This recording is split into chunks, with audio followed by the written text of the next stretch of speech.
उमर का नाम पेश करता। कैसा वो हुक्मरान उमर, 10 साल 6 माह खलीफा रहे हजरत उमर। हर साल हज के मौके पर खुली कचहरी लगाया करते थे। आपके यहां भी खुली कचहरी होती है? खुली कचहरी लगी है हजरत उमर की हज के मौके पर। दरमियान शेख साहब उठे, अमीरुल मोमिनीन जी, आपने कानून बनाया है कि कोई गवर्नर अपने दरवाजे पर चौकीदार नहीं बिठा सकता। हाँ बनाया है। आपने कानून बनाया है कि कोई गवर्नर बारीक रेशमी कपड़ा नहीं पहनेगा। हाँ बनाया है। उस साहब ने कहा मिस्र का गवर्नर अय्याज, आपने उसे मुंतखब किया है। वो अपने दरवाजे पर चौकीदार भी बिठाता है और बारीक कपड़े पहनता है, रेशमी कपड़े पहनता है। हजरत उमर के चेहरे पे जलाल आया। उसी वक्त पुलिस के सरबराह आईजी मोहम्मद बिन मुस्लिमा को कहा कि गवर्नर मिस्र को गिरफ्तार करके लाया जाए। मैं 2 झलकियां सिर्फ अर्ज करूंगा। गवर्नर को, वो मोहम्मद बिन मुस्लिमा मिस्र पहुंचे, देखा चौकीदार भी है, लिबास भी ऐसा ही है, गिरफ्तार किया अय्याज को। उमर की अदालत में पहुंचे, उमर की अदालत लगी है। हजरत उमर एक जुमला बोलते हैं, कहते हैं अय्याज तुझे पता है तेरा बाप बकरियां चराता था, तू अपनी औकात भूल गया। आज गरीब मुसलमानों के लिए दरवाजे पे चौकीदार बिठाता है ताकि तुझसे ये डायरेक्ट आके ना मिल सके। तू अपनी औकात, तुझ में किबर आ गया। मैं तुझसे सिर्फ गवर्नरी वापस नहीं लेता, तुझे बैतुल माल से 200 बकरियां दे रहा हूं। बाप की तरह पहाड़ों पे चरा, 6 माह तक चरा।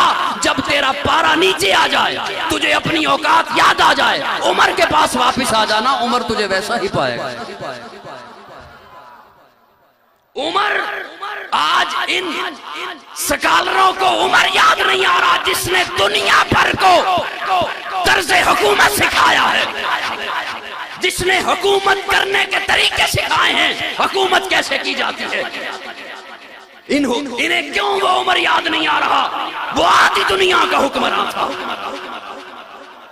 मर्दे जलाल मर्दे हुनर भेजना पड़ा, ऊंचे बदन पे ऊंचा ही सर भेजना पड़ा। सबसे बड़े नबी की हिफाजत के वास्ते फौलाद से भी सख्त बशर भेजना पड़ा। बढ़ने लगा था जोर जिहालत की फौज का, रूए जमी पे रब को उमर भेजना पड़ा।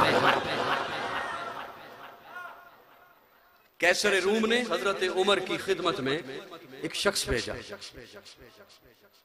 तोहफे देकर। असल में भेजा अपना जासूस बनाकर, तोहफे देकर। जहर की शीशी, इत्तर की शीशी, एक खूबसूरत नौजवान दोशीजा खूबसूरत लड़की। वो शख्स आया मदीना मुनव्वरा में, तुम्हारा सरदार क्या कहाँ है? लोगों ने कहा हमारे यहाँ सरदार नहीं होता, हमारा अमीर होता है। अच्छा अमीर कहाँ है? कहा मस्जिद नबवी में। मस्जिद नबवी में वो पहुंचा शख्स, मस्जिद नबवी की तामीर का काम जारी था, तोसी का काम जारी था। पूछा तुम्हारा अमीर कहाँ है? उस लोगों ने कहा कि वो जो मिट्टी का गारा बन रहा है ना, उसमें जो खड़ा होकर गारा बना बनाकर मजदूरों को तकसीम कर रहा है, वो अमीरुल मोमिनीन है। पहुंचा हजरत उमर के पास,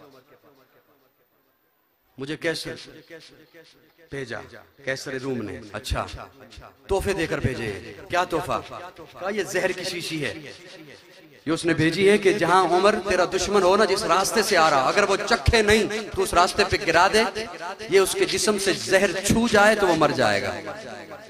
और ये इत्तर की शीशी उसने भेजी है, जब लगा लोगे जिस कपड़े पर कई महीनों तक, साल भर तक उससे खुशबू आती रहेगी। अच्छा और ये खूबसूरत लड़की तोहफे में भेजी है। हज़रत उमर ने सबसे पहले जहर की शीशी ली, उसका ढक्कन खोला और फरमाया बिस्मिल्लाहिल्लज़ी ला यज़ुर्रु मा इस्मिही शैउन फिल अर्ज़ि वला फिस समा।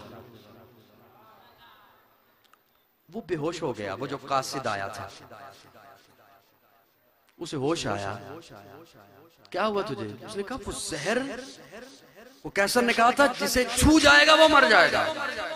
हज़रत उमर ने कहा ओ पुतों के पुजारियों, ओ मिट्टी के पुजारियों, ओ मूर्तियों के पुजारियों, तुम्हें ये बताया गया है कि ये चीज मार देती है, मुझे मेरे प्यारे आका फरमा कर गए हैं कि रब न मारे तो कोई चीज नहीं मार सकती।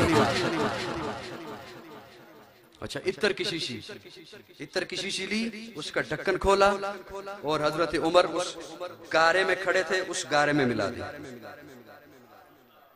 और क्या है, क्या भेजा है, ये खूबसूरत दोशीज़ा। हजरत उमर ने यूं मजदूरों को आवाज दी, और लड़कों तुम में से किसकी शादी नहीं हुई?